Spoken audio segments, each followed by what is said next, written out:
but Tom Williamson is going to be telling us about fake news and how to make it.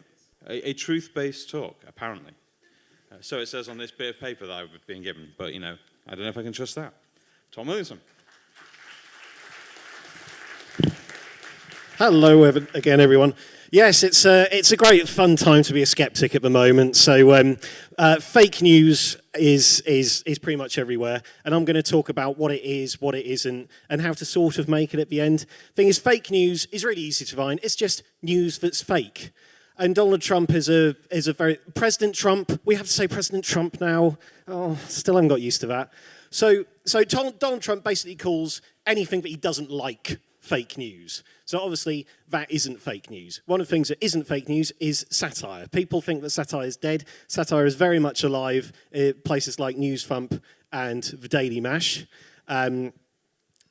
Yeah, I'm a big fan of those sites. It's also not spoofs. Spoofs are kind of related to satire, and you'll often find the two things on the same sort of sites. So that's from the Southend News Network. That's a great site. I'm a big fan of that one. And one thing you have to take into consideration when you're looking at news and fake news and spoofs and satire and that sort of thing is Poe's law. Poe's law originally said that someone who is a creationist and someone pretending to be a creationist are almost impossible to tell the difference between. But you can extend that into pretty much any sphere where people have ridiculous beliefs. So even to a point where the creators of South Park have said that they're not going to satirize Donald Trump anymore because they can't, because he just satirizes himself. So with fake news, the biggest piece of fake news before the US election was Pizzagate, this conspiracy theory that Hillary Clinton and the Democrats were running a child sex trafficking ring outside of a bunch of pizza restaurants. Sometimes fake news is really, really, really good. I think it was Channel 4 who made this video. I don't know if people have seen it. But they put together a video which showed Barry from EastEnders performing at Donald Trump's inauguration. So I thought that was absolutely fantastic. But the whole idea of fake news and just lying has just infected Donald Trump's people. So Sean Spicer, his press secretary, said that it was the largest audience for any inauguration. There's a lot of white space on that photo, and unless they're on KKK robes, I think he might be lying. We've heard about alternative facts. Kellyanne Conway, one of Trump's advisors, said that, when Sean Spicer said that, he was just offering alternative facts. And just the other day, she tried to defend Donald Trump's immigration policy by citing the Bowling Green Massacre, something that never happened, something that she just completely made up. So there's lots of fake news out there. And it's very easy to think that fake news is just an American phenomenon.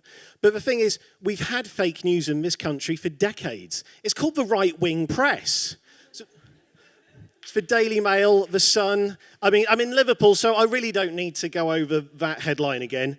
The Daily Mail are just notorious for just making stuff up. There's a headline about all the Romanians and Bulgarians that were going to come over. Remember when that happened?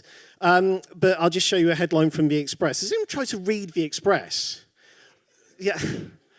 I thumbed through it one day and I just felt myself getting stupider, so I stopped. So this was after a Theresa May speech said that the pound soars, But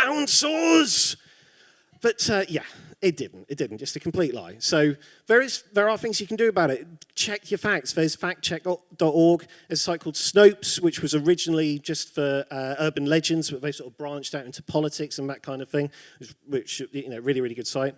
So I'm now going to show you one weird trick, how to sort of make it, because if you see a website of any sort, what you can do is change the text of it very, very easily. So if you just want to do this for a laugh, what you do is you right-click on what you want to change, and a little menu will pop up, and you then click Inspect Element.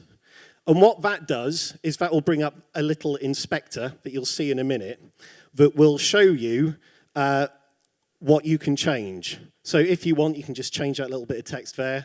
And there you are. You've edited a headline on the BBC News website.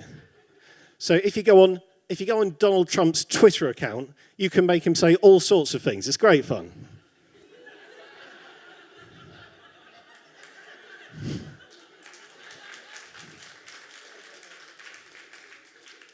And of course, you can make him say one or two other things. I just put these together.